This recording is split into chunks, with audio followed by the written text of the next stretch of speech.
What's up, everybody, and welcome to the latest edition of the Jobber Knocker podcast. As always, is Nestlemania alongside for the ride is a man that is the original White Lightning, JC.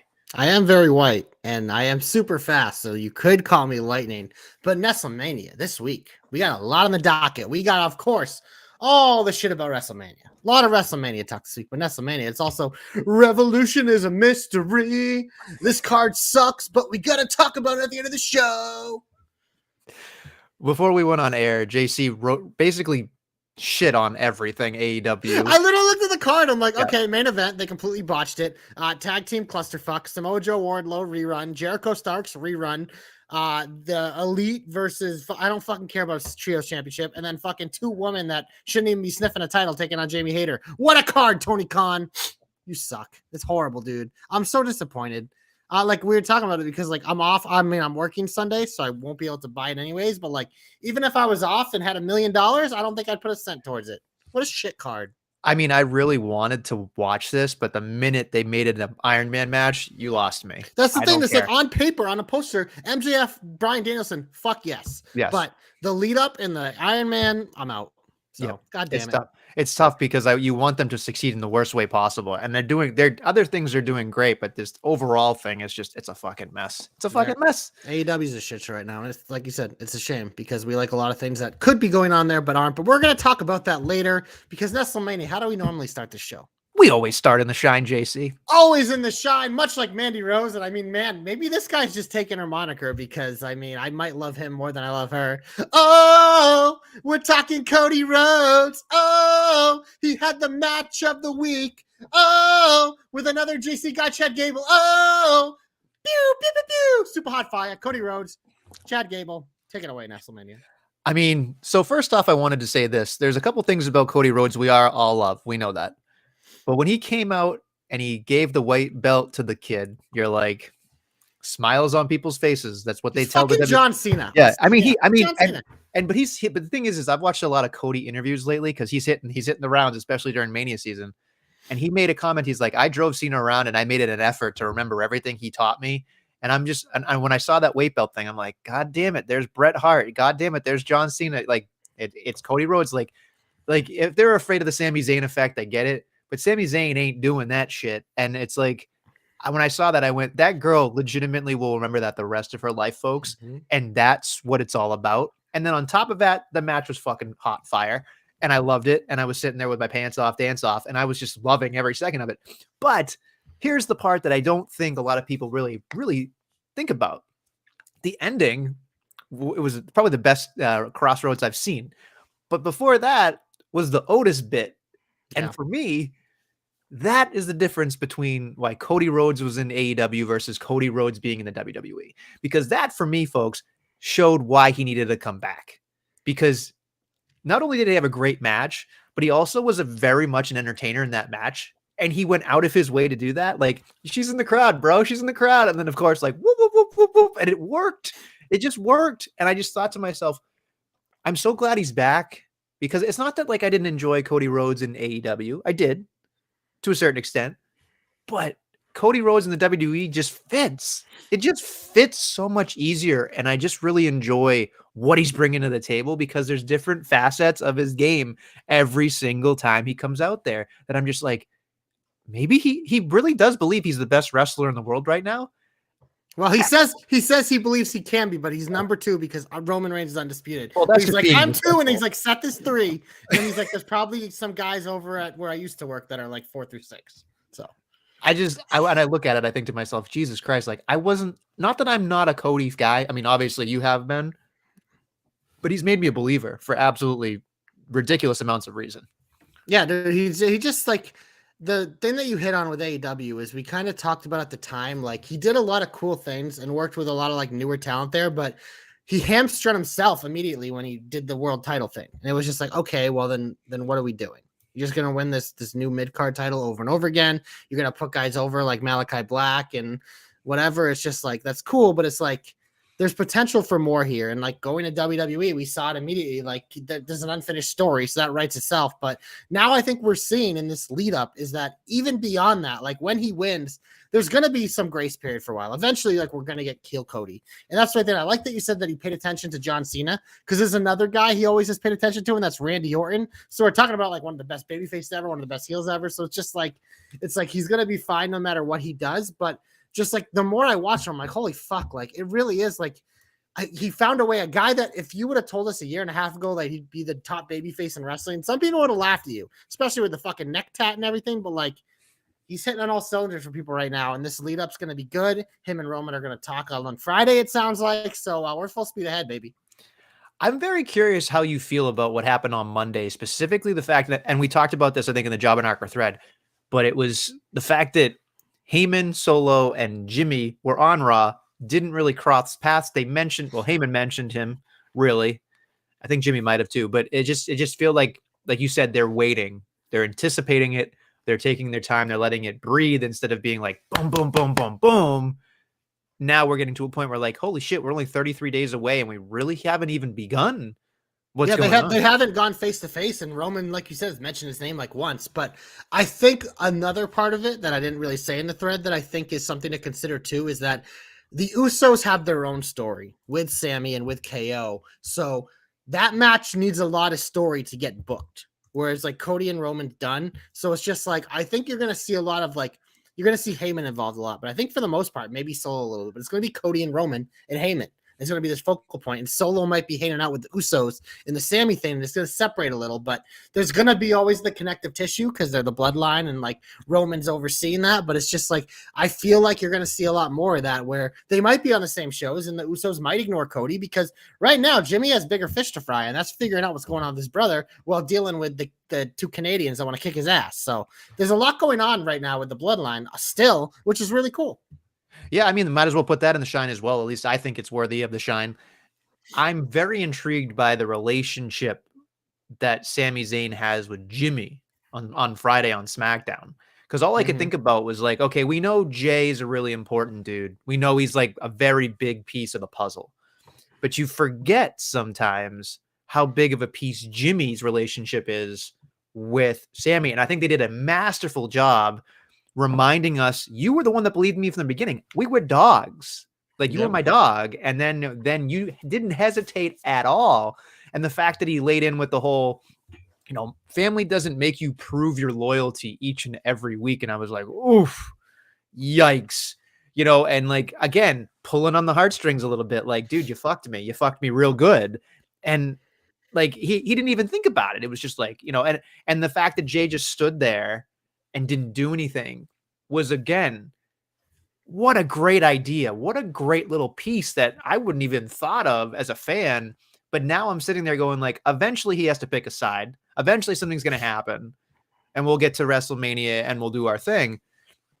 But I'm so interested, and I'm curious if you have any takes on this, JC, when they have this whole thing where it's like Sammy and KO don't need each other technically for now because they're going to try to do it on their own.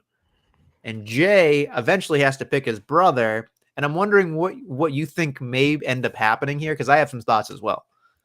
It's tough because obviously we know what the end game is.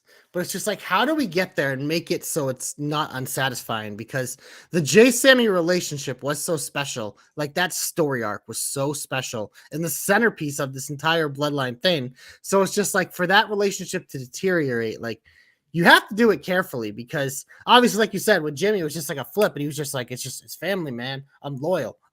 It is whatever it is. And same thing we saw with Solo. He hasn't said it, but it was the same thing. It's like, big dog told me to fucking kill you. I'm gonna kill you. So it just, whereas Jay's like, it's like, how do they make it? And obviously they set it up at Chamber with the inadvertent hit. So it's like they can use that a little bit, but that's not enough to make like Jay and Sammy like turn each other. Like, how do we make this so it's like a hateful rivalry going into Mania? And I don't have like the correct answer because I really am curious how they're going to pull it off. Obviously, I think Friday's a big tent pole with it because Roman Reigns is coming back to address the bloodline and Cody will be lurking, obviously. But I still feel like the Cody thing is more of a side thing because they got plenty of time for those two to go at it. And honestly, I think the more apart, the more special it is. So I don't mind them really slow playing it like we just had on. But I think like this Jay Sammy thing, like this is a big week for that leading in because it's like, how do we get to the point of this match being booked? So you got to think about it. We got 33 days, so roughly it's like a month. Tomorrow's March 1st. We got 4 SmackDowns, right? 4 Raws. So we got 8. We got 8 potential ish in that area. 8 potential things to use for checkpoints, right? We don't have to get there right away because we got 8 of them. We got 9, 5 SmackDowns and 4 Raws. Okay, so we've got some time. We've got plenty of time. So my thought is that what's going to end up happening here is something's got to have to happen to KO for him to be able to ask Sammy for help, right? Like that seems like something we can all agree upon is that Sammy has to eventually save KO in some form or fashion so that they can come together, have that giant hug that they should have had at Elimination Chamber. I know they're saving it and that's fine. But to me, I feel like KO needs to get his ass handed to him so bad that he needs to come and ask for help. That's important going forward. But for Jay, I look at it like I can't think of the scenario that's going to actually happen for Jay to turn on Sammy. But what I believe will happen is that Roman Reigns is going to strong arm Jay into doing it. I really do. Yeah. I mean, I think that's the way to go about it because you got to prove your loyalty one way or the other. And I think the other thing that they have with Jay that they don't really have with Jimmy as much is that Jay is kind of that hothead who, like, we remember, I don't give a shit what the tribal, chief thinks. He just did it. So like, he could just do that about Sammy. He could just turn it on a dime and be like, I don't give a shit what Sammy says. And we're off to the races. So I think there's a lot of things I'm even looking for very, very carefully going forward because I don't think Sammy, we've already seen Sammy try and fail. We've already seen KO fail, but KO needs to continue to fail more than Sammy does. And I would keep Sammy almost like the Dark Knight, just like lurking, you know what I mean? Or be like stinging the rafters or something. Like keep him away for a little bit, or just like punch and run away or something, or create some havoc. That's what I would love to see Sammy do because KO is probably going up against, I think they saw Solo on Monday. Yep. That's going to be very interesting to see what happens. Yeah, so there's a ton of stuff here with the bloodline, but I think we covered a lot of that there. So I want to actually move to, you speak about lurking. There's someone else who's always lurking, especially when it comes to Rhea Ripley, and that is Dominic Mysterio. And there was a segment on Friday, Nestlemania, that I really was surprised because I didn't expect it to go this way. Obviously, we knew Rhea and Charlotte were going face to face, but in actuality, it was Charlotte and Dom going face to face. This is cool for many reasons because watching like Dom and Charlotte play off each other was really cool. I love when you get like some of this, like a man and a woman kind of going forward, but it's also they're like the second generation wrestlers and all this stuff too. But there were a couple things I really loved in here. I love Dom in general, but I love that the Andrade reference from Charlotte being like the real Poppy or whatever. I love with a very thick pause accent. That was very good. So just like everything involved here was a lot of fun because they could have just gone with the standard, like, oh, Charlotte and Rhea face to face, blah, blah, blah. But it's like we got 9 shows between now and then for that. So I love that they kind of started this feud involving Dom and him kind of being all over the show because obviously he got in it with his dad backstage. So it was cool to kind of see them. And I did like that he said, when mommy wins the title, I'm following her to SmackDown. So that was kind of a thing too. It was just kind of like setting stuff up. So it does I think doing it this way set me up for this match a lot more than if I would have just had the standard, like whatever. Like, because as far as I'm concerned, Charlotte and Rhea, I'm already sold. I saw it once at Mania. It was a banger. Rhea's gotten a lot better since then. Charlotte's obviously like, she's still Charlotte. So I have no doubts the match is going to be good. So it's just like, how do we get there and keep me entertained? And I thought using Dom this week, it's perfect. I do want to see Dom get his ass kicked by Charlotte though. Like, I mean, he's getting put in the figure 4. I mean, up until the lead up, it absolutely has to happen. I know it's not going to happen, but I would love to see Charlotte and Ray against Rhea and Dom at some point. I doubt it's going to happen, but there's money involved. I think just there's money involved with Dom just getting beaten up by Charlotte along the way. For me, I look at it like that. Like, it was just so funny, like just looking at all that stuff. But what I really loved on Monday on Raw was that Rhea was like, I didn't have to say a goddamn thing because I'm not scared. I got my business. I got my shot. I'm going to wait, and I think that's great because Charlotte talks an awful lot, sometimes almost to her detriment. Rhea, queen. Well, I mean, she's not her dad. Her dad can talk anybody in and out of a room. Woo! But she does. She can hold her own in her promo. She's just not her dad. But when I look at it, I think Rhea Ripley is the opposite. She's like a silent killer, and she's doing a good enough job sending out, her little chihuahua, and doing whatever, humping people's legs, and then doing whatever. So, like, I actually really enjoyed the Judgment Days promo that was prepackaged on Monday because it was like, oh, this is like 3 promos in one. Well, let's get this over with. And then everybody said what they had to say. So I think they're maximizing their minutes as Judgment Day. I had a giant eye roll with the Finn challenging Edge. We know where that's going. Whatever. Don't really care about that one. But the other, I almost feel bad for Priest though, because I feel like Priest deserves a little more. I mean, maybe we'll find something out, but it seems like it, especially with obviously like it. And we were kind of thinking, I think we were all thinking this way anyways, that WrestleMania was going to be a smaller card because they've slowly worked away from like having everyone on the show like the last couple of years. Like they put some like the Andre the Giant on SmackDown. I think last year, like the IC was on SmackDown. So I think there's going to be more of that like week of. So it's like smaller card. It's like, obviously, Finn is a dance partner. Rhea is a dance partner. We expect Dom to be dancing with Daddy in a daddy son dance there at WrestleMania. And Priest does seem like the odd man out, which is unfortunate. But I mean, unless if a Theory drops that U.S. title on the way, it sure seems. I mean, we know he's going to be matched up with Cena. We'll talk more about that later when in Bosstown next week. But it seems like Priest might be the odd man out, unless if they do some sort of number one contender thing for something, which would be cool. But yeah, it is cool to see the Judgment Day all to like have like the different like pass, but it is a shame that Priest doesn't have one. Anything else that's okay. Oh yeah. We're talking yeah. about White Lightning because fucking man, Brock Lesnar is so fucking good. I don't give a fuck about any. You know what? We're gonna get in this right now because here's the thing, Nestlemania. People have been complaining for years how Brock Lesnar always fights the same fucking people. It's always the same bullshit, blah, blah, blah. Well, guess what happens for WrestleMania? He's booked with a new opponent, and people still aren't happy. You know why? Because y'all a bunch of fucking crybabies. Brock Lesnar and Omos, you put that shit on a poster, a casual sees that, it's like, oh, Brock Lesnar, who's he fighting? They Google Omos. Holy fuck, he's 7 feet tall, and you can't teach that. Bada boom, Omos, one of the biggest motherfuckers in the room. Like, here's the thing.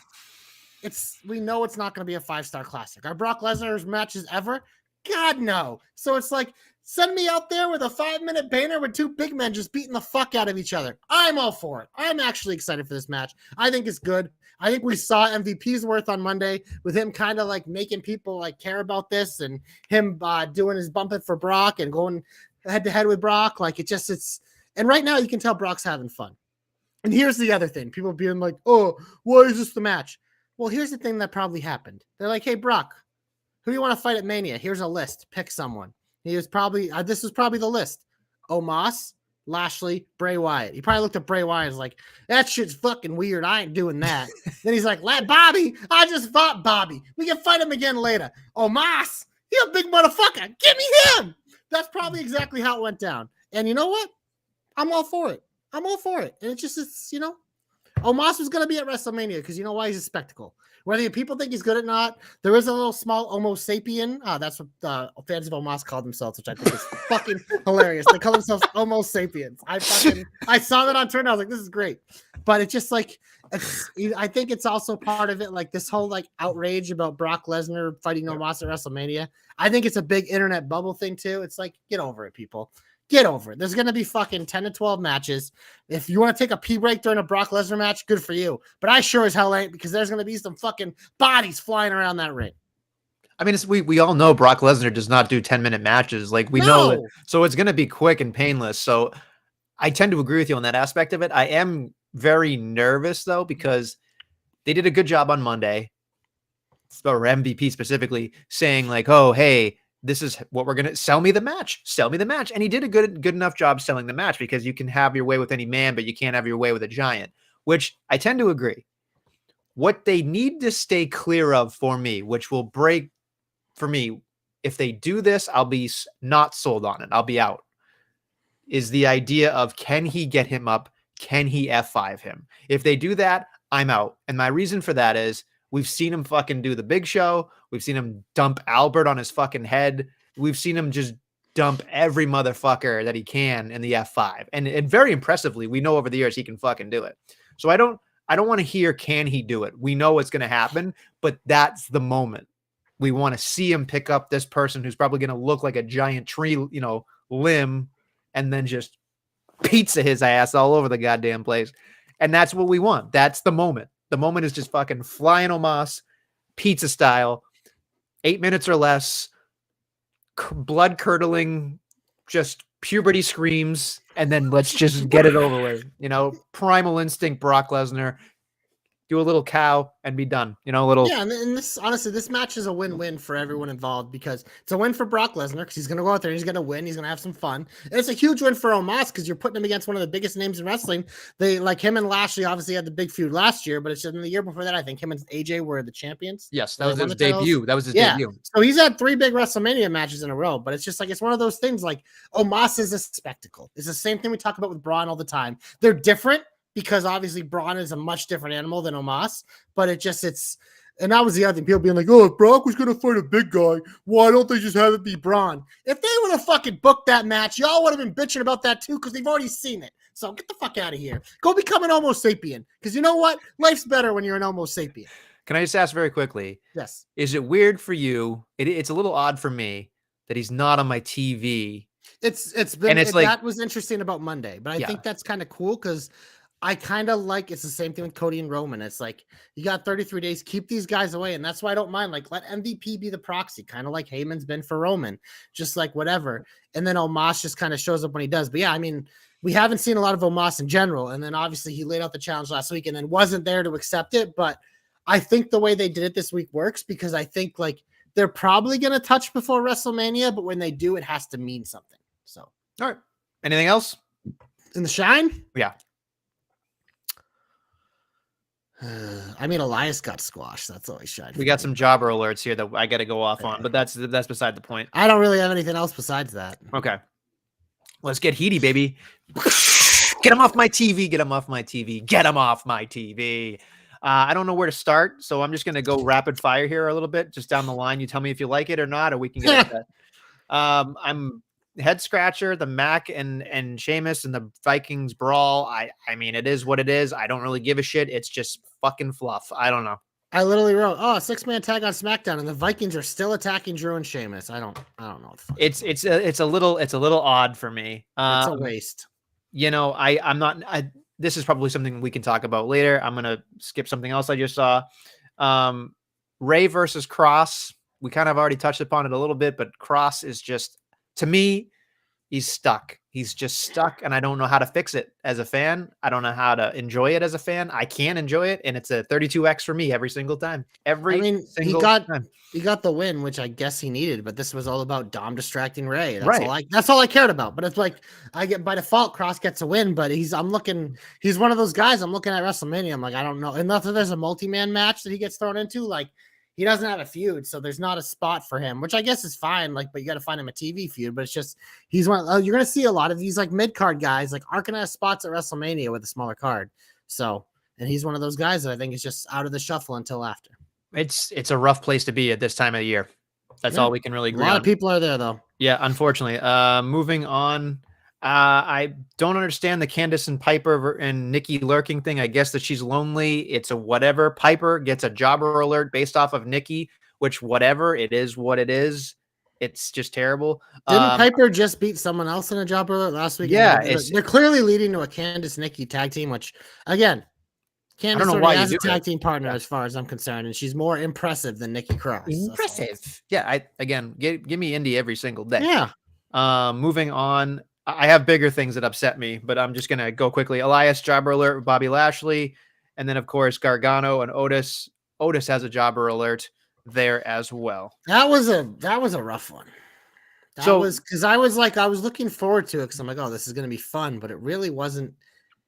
Everything about it fell very flat.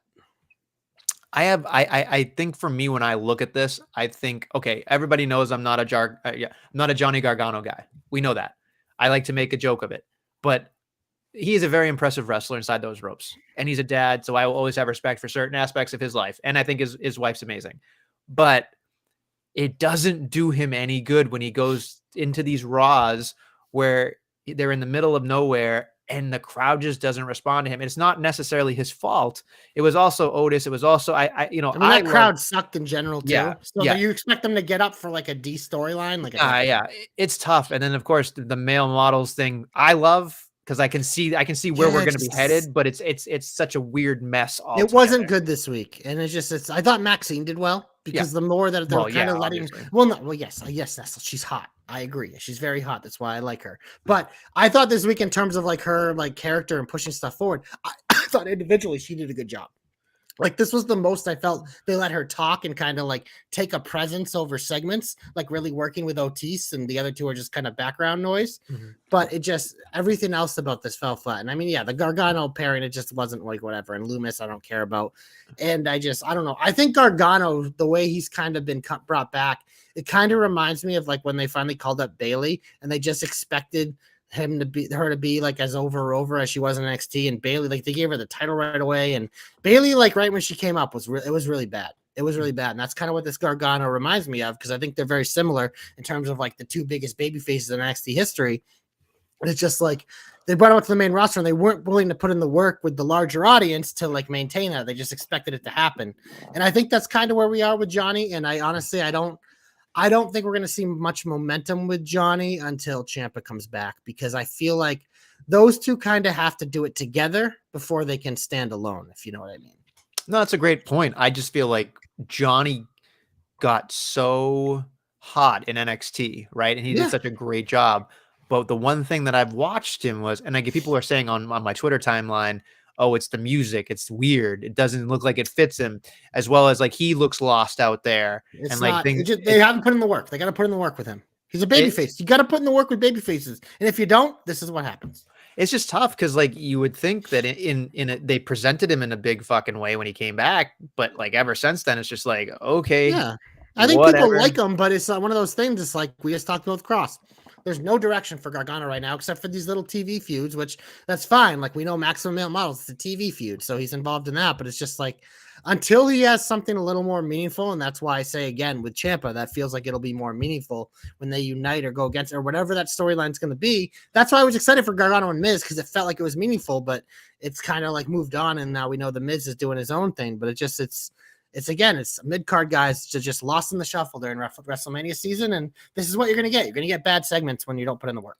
So you kind of hit something that I want to talk about. I don't know if you feel good, bad, or different about it, but since we didn't talk about it in the Shine, I feel like we should at least bring it up. The Miz is going to be the host of WrestleMania nights 1 and 2. Now, before we get into whether it's positive or negative, I think we both agree when the Miz gets handed something, he just makes it work. 100%. Right? So I think we all agree that it will be good. It might even be great. There might be a moment in there that will absolutely stand the test of time, and he might make a WrestleMania moment that we just didn't see coming. There's a potential for that. Yeah. But I think we all are in agreement here. The Miz works hard 365, and this seems like a weird place for him to be in. Yeah, it's tough because there isn't an obvious thing for him to do. And that's why originally I thought if we had a bigger card, I thought like him and Maurice taking on Johnny and Candice was something like lower down that could be like of interest to people, and it would probably be like a fun little 6-minute bullshit, but that obviously isn't happening. And so at least like with him, it's like hosting WrestleMania, he's going to be involved in a lot of different things. And I also think he is a big, important piece, as we saw on Monday, of the Seth Logan Paul story. And I expect that to continue into WrestleMania and probably him to play a factor of some kind before, during, or after that match, because he's obviously very connected to Logan Paul and he's connected to Seth Rollins. So I do think that's kind of like where we get the pinnacle of him at WrestleMania. But yeah, I mean, it's a positive in the fact that The Miz is a guy who, another one of these mid-card guys who could be lost in the shuffle, but instead they're giving him something that's in Hollywood. He's going to be all over the place for it, but for the most part, the hosts are a waste. Maybe they have like one decent segment, but for the most part, they're an absolute waste. So that's kind of the downside. Would I much rather him have a meaningful match? Yes. But if he wasn't going to have a match and he has to be host, then at least he's there.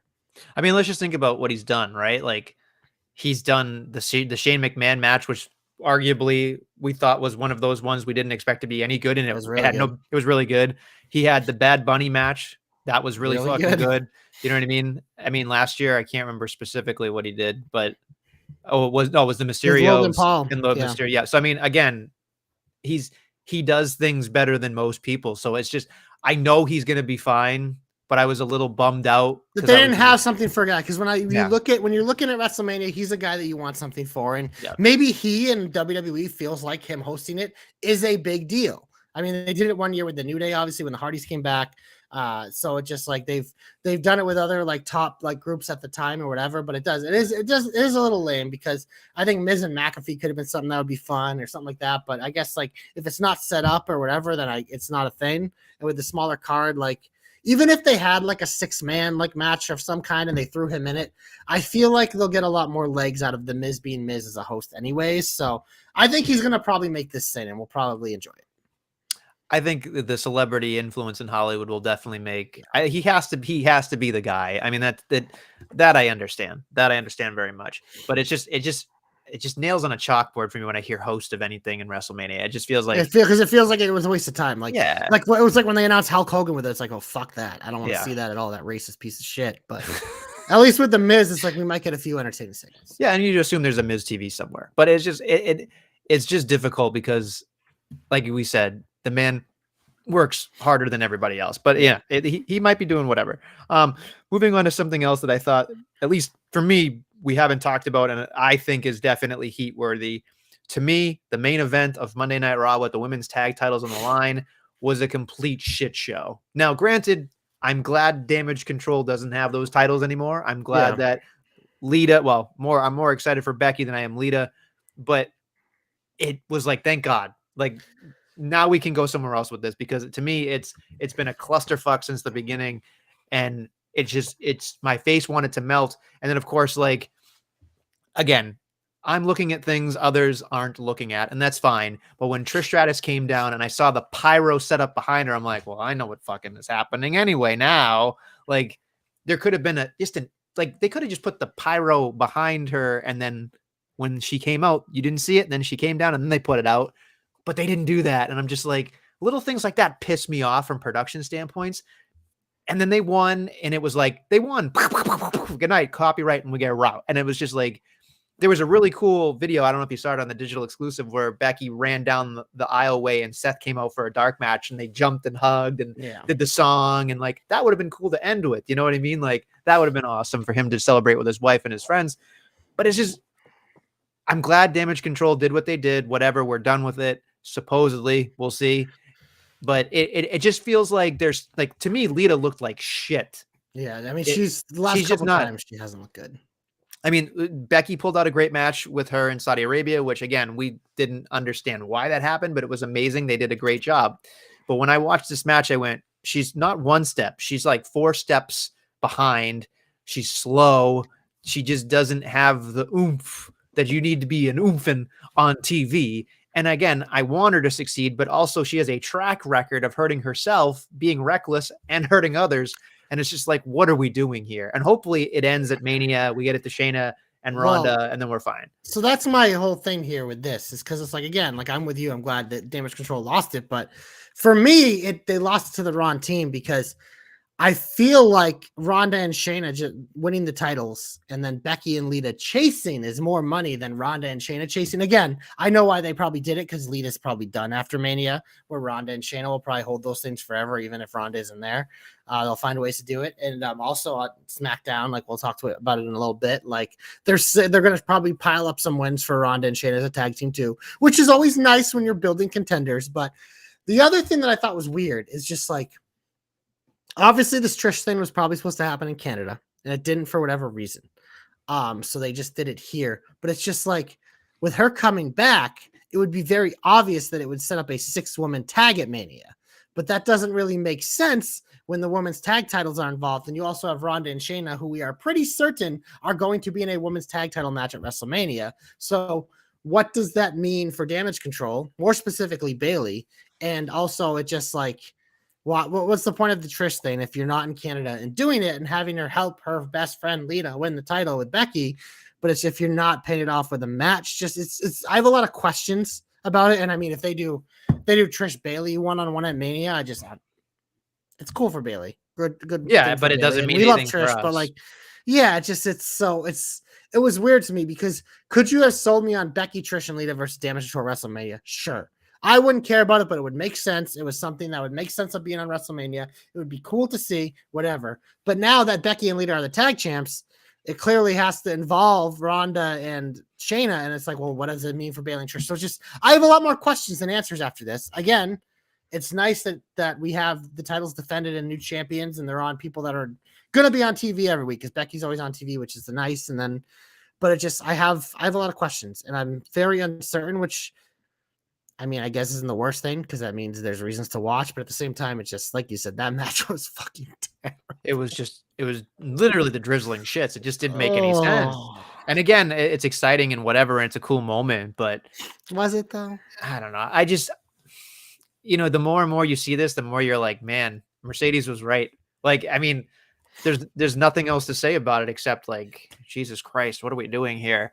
And there's no tag teams anymore. Like it really doesn't seem like there is. It's like they do these things where they manufacture some, but it just, and Ronda and Shayna makes sense. It's just the problem is going to be when they do win them after Mania. It's like, are you going to like, yes, Ronda's going to be on pay-per-views and stuff, which is good, but it's like, are you going to be able to build competent tag teams? And maybe that's what they're working with Candice and Nikki Cross. They see them as a very likable tag team, and down the road would be a good opponent, and things like that. Obviously, Natalya has a new partner every week, so that is always a thing. But it's very murky, very murky. Moving on to other things. Let's make sure I didn't miss anything here. If I missed something, I apologize. Let's see. The Muscle Man dance. You haven't brought it up yet. That's right. There we go. So Friday on SmackDown, we had a Firefly Funhouse, which I had no idea what was going on. I'll be honest. So the detective hat, even though I have the ship has sailed for Nestlemania when it comes to Bray Wyatt, which is sad because it was my favorite thing to dissect. I was like, ooh, Firefly Funhouse, let's go. And then I'm like, okay, I'm still going to do the detective work. I'm still going to go down the rabbit hole. But I found myself going, what the fuck is this for? Because to me, the whole point of Firefly Funhouse was that we're getting the Fiend. And he did say in that interview, not in character, he said in an interview, like, the Fiend died that day in Tampa. He ain't coming back. Someone else can wear the mask. I'm not doing it.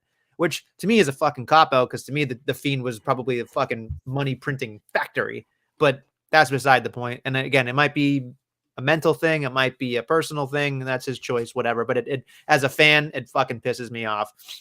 But then we get to Monday and we do the Muscle Man dance, which I did love.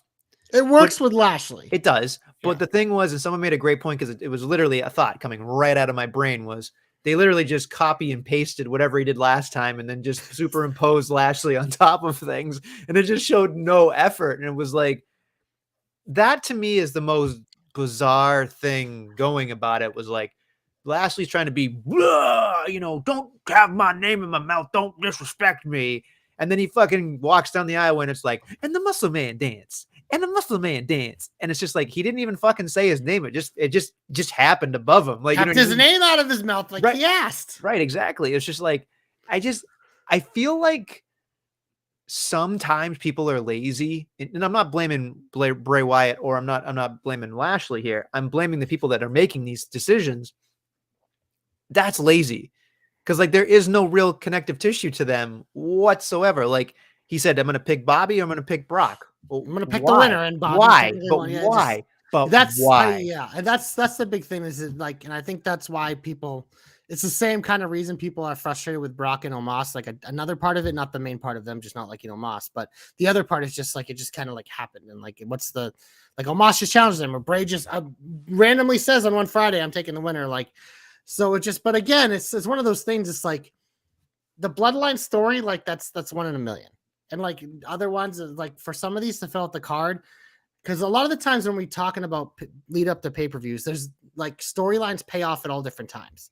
But the challenge with WrestleMania is you have to have all these storylines with all your major characters pay off on one night pretty much. Mm-hmm. So it's a challenge. So a lot of times like these feuds with like guys that have to be on the card, like those four, like Brock, Omos, Bobby, and Bray, it's like sometimes they just kind of happen. Like every year you look back, you can look back and be like, oh yeah, that one just kind of happened. That just kind of happened. Maybe sometimes they turn out to be good. Sometimes they don't. But yeah, this one, like, I mean, it's weird. I will say the positive for me is Bobby's not a guy that Bray's really ever feuded with. So at least it's something different. And it's a different thing for Lashley to react. And especially when he's all serious, Lashley, like Bray being goofy with him, like it's more interesting to me than fucking creepy shit. But again, this isn't going to be at the top of my list in terms of like excitement factor. But I'm sitting there thinking to myself, if you give me an hour, I could probably predict the next 9 episodes of television, or try to give you something that's compelling. But the whole point is you need a jump off point. You need to be able to look at this and go, okay, maybe the fact that they're using the Almighty, right? Like you can make him godlike, or you can make him some type of statuesque monster. There are connective things you can do with Bray Wyatt here. You know what I mean? Like you could have Bray Wyatt, in the Firefly Funhouse chiseling something out of granite. You know what I mean? Like you can find different things to do here to make us go, oh yeah, that's easy. But this like, and this is where I'm tiresome with this whole thing. The Firefly Funhouse is like ADD TV. It really is. And we understand that there's meaning behind certain things, and sometimes there's not meaning behind other things. But when they showed the Undertaker dolls going together, my first instinct went back to 94 with the Undertaker versus Undertaker, Faker Taker versus the Undertaker at SummerSlam.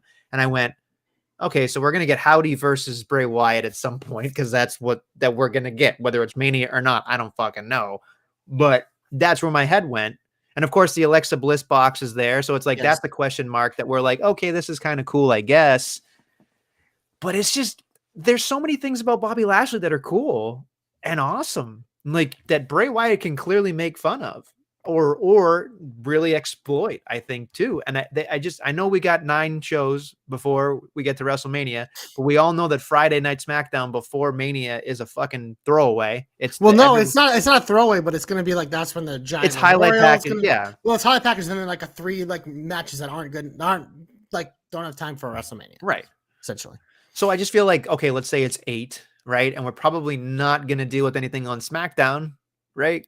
We think they're probably going to be Raw heavy because there's more time. I think we're going to get a lot of Bray solo shit on SmackDown, and then you're going to get interaction with Bobby on. I don't know. It's, again, I'm not super excited for it. I'm glad that Lashley has a big name because I think he deserves it, and I like Bobby Lashley a lot.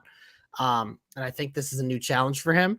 But just like the Bray thing, you kind of said how you're kind of like, it's not the same for you anymore. And I think that's true for like most people, but for me, as someone who like, I enjoyed Bray, but again, like I know once the bell rings, I'm not going to give a fuck about this because as we've talked about, he's not exciting in the ring. So it's just, if his lead up isn't super fun, then how do I feel about Bray right now? I just don't really feel anything, which isn't great.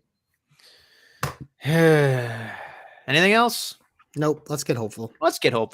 Glorious. You're my only hope in Nestlemania. I'm going to go to AEW. It's a big week for them with their shitty fucking card. But there's also a bunch of other things going on because, if you like to read like the dirty webs, getting dirty. There's a lot of free agents coming up in AEW, as there are going to be every year till the end of time. There's going to be free agents in AEW. There's going to be free agents in WWE. But there's one name in particular who has never made the jump. to the E, who I would like to hope will make the jump to the WWE. In Nestlemania, I'm talking about Kenny Omega.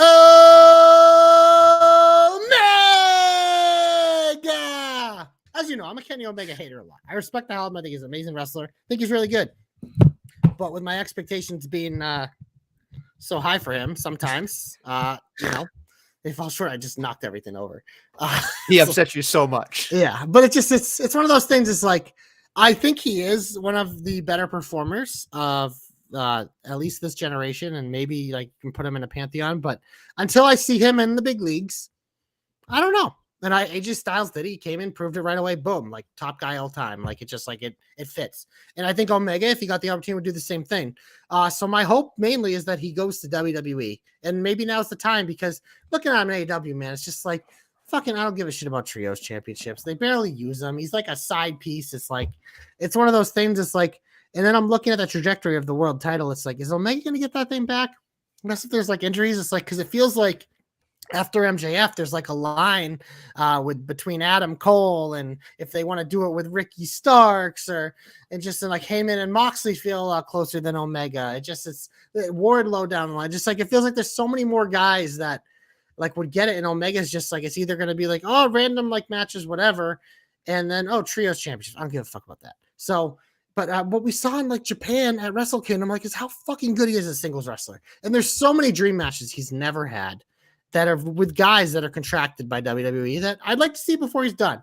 I will say he did do an interview about it and stuff. And the one thing I don't know, maybe you could look at it as positive or negative, is he said he's at the point of his career where he just really wants to work with younger talent, like leave his mark on like younger talent to the next generation to kind of pass on what he's done, because he feels like he's done a lot of it. But I'm like, I think you can do that anywhere, but I'm like, man, I want to see it. I want to see you get a chance in WWE, especially under Triple H. I think him seeing how Cody's been treated since he's been there should be a good sign for him that like you come in here as like the top free agent in wrestling, like you're going to be treated as a big fucking deal. Like I don't think you're going to win the Rumble your first year or whatever, but who knows? It's like AJ was the same way. He was treated like a big deal the minute he got to WWE, and I think Omega would get the same treatment, and I want to see it. I want to see these dream matches. Again, he's not my favorite guy of all time or whatever, but it's just something we haven't seen that I'd like to see. And I don't really want to see him just wrestle trio matches for the rest of his career, because I think that's a waste. So hashtag JC knows, hashtag JC's hopes come true. Kenny Omega in WWE. Well, that's hopeful. That's definitely the name of the gimmick. It's very hopeful. Name of the segment. My hope is very specific to AEW/WWE as well, from a different standpoint, if you will. My thing here is, well, Dom's doing great with Rhea. However, let's be honest here. Rhea Ripley's going to beat Charlotte at Mania. She's going to go on to be awesome, and she's going to continue to be awesome. And eventually, she's going to become what we normally know when the heels get hot. The heels get, some crowd participation behind them. They end up becoming baby faces. So that's going to be a point at which, maybe 4, 5, 6 months down the line from now, Rhea's going to become a baby face, break out, and be this amazing person that we all know she's going to be, which means Dom and her are going to break up. Now, Dom doesn't necessarily need anybody because he's doing just fine on his own. But I did see an interesting bit of news in AEW, and that was that in about 6 months from now, there is a particular person in AEW that will be freed up. And that one person is Vicky Guerrero. And the idea, just the idea of Vicky Guerrero's nuclear, heat, coupled with her real son, Dom, the ex-con, could be, to me, some of the most entertaining stuff we could see in general. I'm not talking about romance or some weird stepmom stuff, but I'm just saying. You don't want Vicky caught in a dryer? No, I don't want Vicky caught in a dryer or Dom in a closet or whatever. I don't want any of that nonsense, whatever. But you can book your fantasy porn somewhere else. No, not with Vicky Guerrero. But I'm just saying, having her interjected with Dom saying it works. It works. And it's just so, when I was thinking about it, I saw it and I went, it would be a fucking miss and a half to me if they just, like, Dom doesn't need it. but like the both of them would be just on a different level of nuclear heat. And that's why I'm hopeful that they at least entertain the idea, because honestly, folks, it's just gonna work. I can't not seeing it work. It just seems like a fucking layup. So hashtag Nestle knows, hashtag Nestle's hopes come true, hashtag Latino heat. There you go. What, you don't like that? I mean, I like it, but the hashtags are all fake news, and those aren't real things. Hashtag Latino heat is a real thing. Yeah, but the two before that, those are irrelevant and erroneous and not real things. But don't call it a comeback. She's been here for years. Well, kind of not really, but if you kind of put her time together, then yeah, she has. Tegan Knox is getting my comeback. Shiniest wizard, absolute stud. One of the most underrated women on the main roster who doesn't get any love. She accompanied and saved Natalya from Rousey this week. When she saw her banged up in the trainer's room, Tegan's a good person. And she's like, you know what? I don't like this bully shit by fucking dickhead Ronda and dickhead Shayna, so I'm going to stick up for Natalya because she needs some backup, and they did it. And the reason why this is my comeback is because fucking Ronda misses a lot. But when Ronda fucking hits, she fucking hits in like fucking the biggest moonshots in the world. When she called fucking Tegan Knox Skittles, I fucking pissed myself. I thought that was like, that is so fucking good. Because it's like, it's an insult that like if other people said it, like randomly, if Charlotte said it, it wouldn't be the same. But just the way Ronda says things and the way Ronda acts, when she says, I don't know who you are, Skittles, I fucking pissed myself. Like, that was so good. Oh, and they're having a match this week on SmackDown, obviously, just to prop up Ronda and Shayna. But I mean, it's just like I said, when Ronda hits, man, she really does fucking hit those moonshots. And calling Tegan Knox Skittles is just fucking perfect. It's perfect. So, Tegan, you get my comeback with an assist from Ronda calling you Skittles. I can't defend that because I think, as you saw on Twitter, I was not happy with this entire thing because honestly, it was like, here she is, Natty doing her thing, Tegan Knox sticking her nose in the business she don't belong in. No, she's giving it back up. She's a good person. Well, it's like Natty's exhausted every other option here. And then it's just, she gets out there. And this is the part that I think I tweeted about it, but I think it bears repeating, folks, is that, so she was out there for backup. Yet, what was the finish of the match?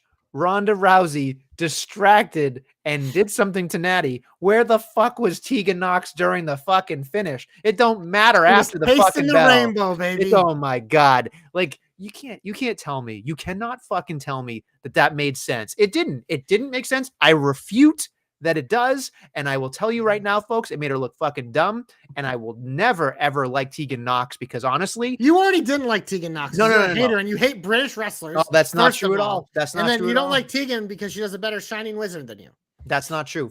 First off, I've never even attempted a Shining Wizard. Because you're not the shiniest wizard. I'm not the shiniest wizard. But you're not Lady Kane. But it doesn't matter. Does anybody want to be anywhere remotely close to Kane at these days? Not anymore, but it was cool. It was cool like 5 years ago.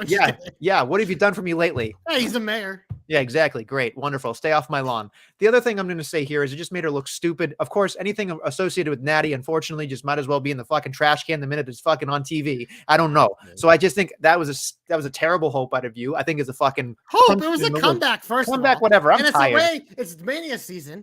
And she got herself on TV. Oh my God. She gets to have a match with Ronda and Shayna. I mean, it serves a purpose. They're feeding Natalya and Tegan so the Pac-Men of Ronda and Shayna can get bigger and more powerful as they head to WrestleMania to fucking chop on Lita. All right. Let's move on. Who's your comeback? My comeback goes to LA Knight. Whose game is it, folks? Because I burst out laughing when he called him the Nerd Day. That was really good. Between Skittles and the Nerd Day with two great one-liners on SmackDown. I thought that was wonderful, but I was excited to see where he was going to go after the fucking neon fucking lightsaber gimmick match. And now, like, he came back like it didn't even fucking, like, that scorched earth didn't fucking matter. Came out looking better like a phoenix rising. He came out swinging. My favorite part of that entire thing was that he was saying, hey, no. It ain't going to be a Mania moment. I'm going to give WrestleMania an LA Knight moment. I went, this fucking guy. I could not believe, like, this guy could be given the worst gimmick in the world. He was, and he came, like, there's nothing this guy can't do. I am convinced this guy is untouchable. You give him a microphone, he can make chicken salad out of chicken shit. Like, it is unbelievable what this guy can do.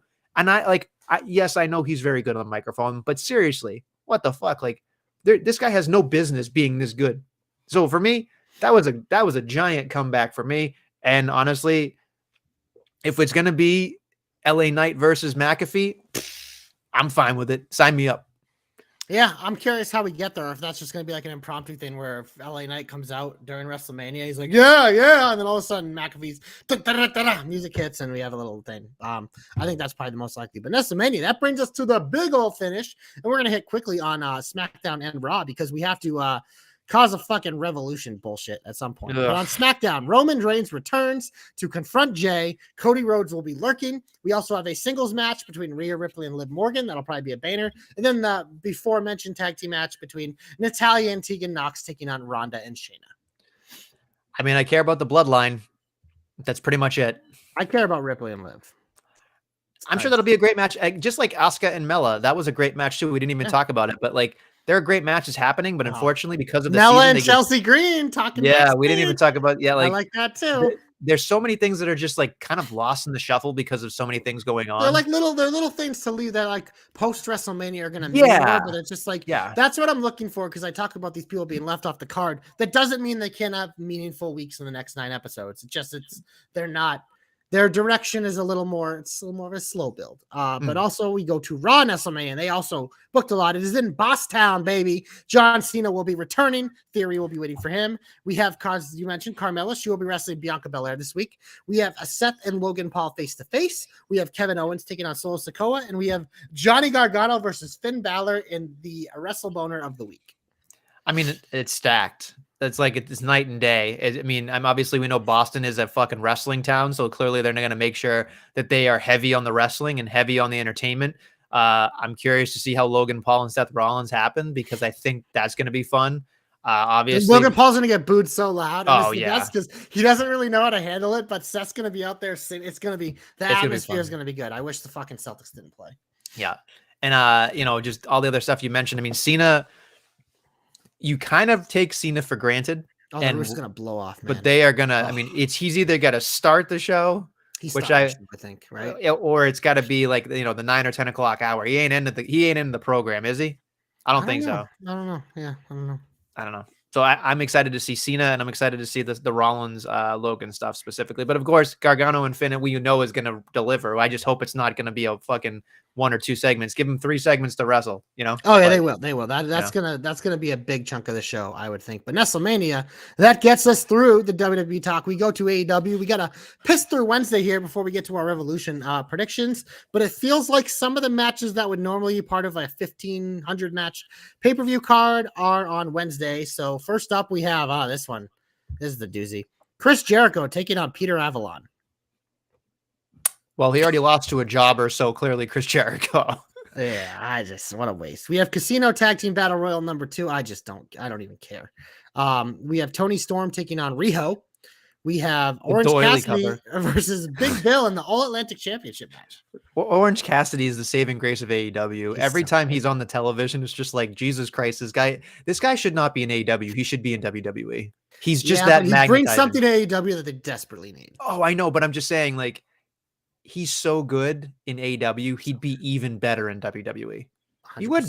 100% agree. Speaking of could possibly be better in WWE, Hook is defending his FTW title Nestlemania against Bowleg and Matt Hardy.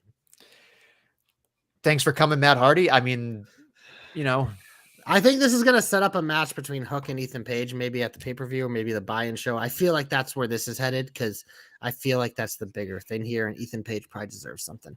But then we also have the Face of the Revolution ladder match. It's a number 1 contender match for that TNT championship, and people are in it. You know what bothers me? Yes. Okay. No, I don't. Tell me. Do you know the murderous row in this entire fucking? Do you know the participants? I looked and I laughed and I don't remember. I'm Lance Archer. So we know that Action Andretti is in there. That Sammy guy is Guevara. not Sammy. Did you watch their match on Rampage? I did not. Sammy and Action Andretti put on a fucking banner. It's probably my second favorite match of the week after Cody and. Unfortunately, Action is. He's really good in the ring. They'll figure it out. Vacuum. They'll figure it out. But here's the thing. He has so many heel tendencies.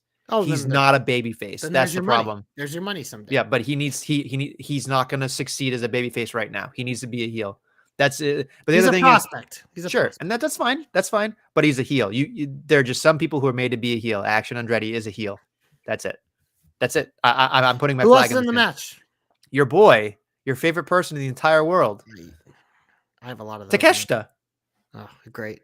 He's going to win. He's going to win. He'll get a 15th title shot. Absolutely. No, but here's the other thing too. That who else is actually in it that can win? Like, seriously. I don't know. You're the one doing this thing. I just had it written down. Face of the Revolution ladder match. Oh god damn it! Now I got to go look it up. It looked like a bunch of fucking jobbers. I mean, it was weird. But the other thing that makes me very upset is the fact that they just don't bother doing anything. Like, why does the Sonic Golden Ring for a fucking second tier championship? Why not get the fucking world title if you're going to go through a ladder match? We've got, let's see, Ortiz, Action Andretti, Sammy, Hobbs, AR Fox, Eddie Kingston, a masked wrestler. I can't tell who it is from this picture, unfortunately, and Takeshita. So, oh my god. I mean, this one seems like, I hope Eddie wins. I hope. Well, I think the way you got to look at it is for Takeshita, the TNT title. If you think Wardlow is going to win, or if you think Samoa Joe's going to win, it's got to be. I mean, Takeshita has to win, right? It's either Takeshita. You know what? Or Eddie. No, you didn't see it. It's Powerhouse Hobbs is going to win that. Okay, maybe he hasn't got like a singles match for it. I think Powerhouse Hobbs wins it. There's my prediction. For prediction doesn't matter. We're gonna go to the actual Revolution now. There's only 7 matches as of now. If more get added, well, too bad, so sad. First up, we have the Nestlemania main event 6-man tag team match for the AEW World Trios Championship. The Elite, Waste of Kenny Omega and the Young Bucks defend against the House of Black. Give me the Elite because honestly, they just got him back. So why would they lose him? Sam, give me the Elite. 3-way match for the AEW Women's World Championship. Jamie Hayter defends against Saraya, who doesn't deserve a shot, and Ruby Soho, who doesn't deserve a shot. Give me Jamie Hayter. I feel like I should pick Saraya, but I know better. I should definitely just pick. I'd be mad if Jamie lost the title. It's the only thing I care about Revolution is do not take the title off of the best wrestler on your roster. I feel like we Saraya have to. Sucks right now. Her heel turn sucked. Her and Toni Storm as a duo sucked. They're doing nothing good. What a fucking awful flop of a signing that's been so far. I mean, I'm not surprised, to be honest with you, because honestly, she's been gone for so long. Well, no, I think the other thing is AEW is not good at booking women, and they just got so lucky that Britt Baker became larger than life, and Jamie Hayter kind of elevated herself off of that and proved she's awesome and can kind of do it. But besides that, everyone else kind of stinks, and it's not their fault. It's just AEW, Tony Khan. They're just not great at booking women's feuds and matches.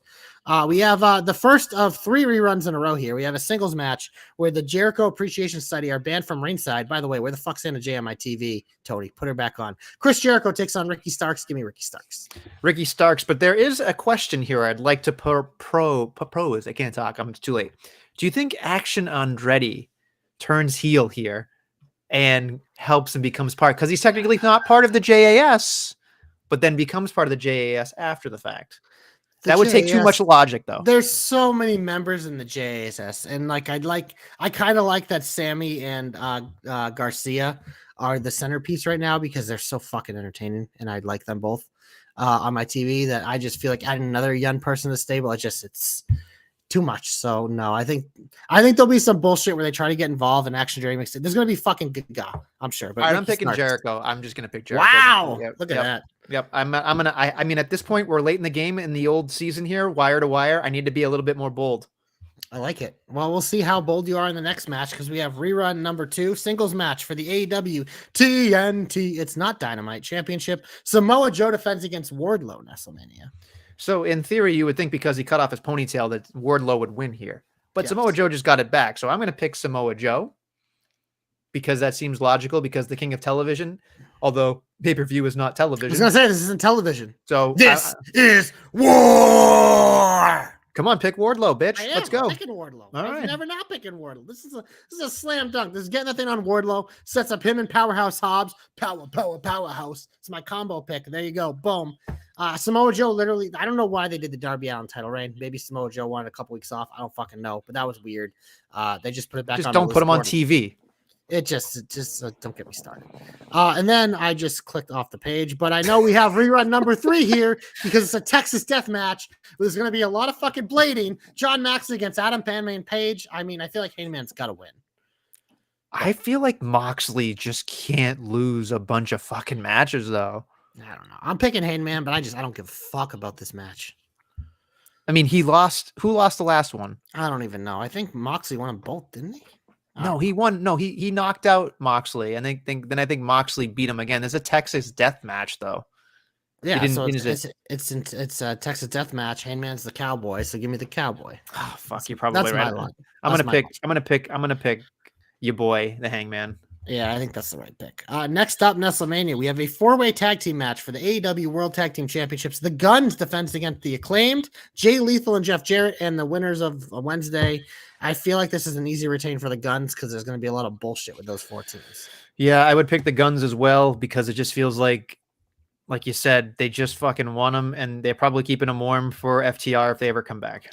Well, so this is my other thing. The only way I really care about this is if FTR is the 4th team in this match. But I feel like maybe Wednesday is a big enough surprise. They just come out like all the tag teams are in the ring and then their music hits, whatever. But I don't know. I feel like it's more so that they win, and this is just a way to prolong the Guns and the Acclaimed feud because they'll pin either fucking Jay Lethal and Jeff Jarrett or whatever other. They'll probably put Top Flight or something in this match to showcase some of their youngsters. That's my guess. It'll either be them or Penta and Phoenix are my guess, but I don't think it matters. So I think the Guns are winning.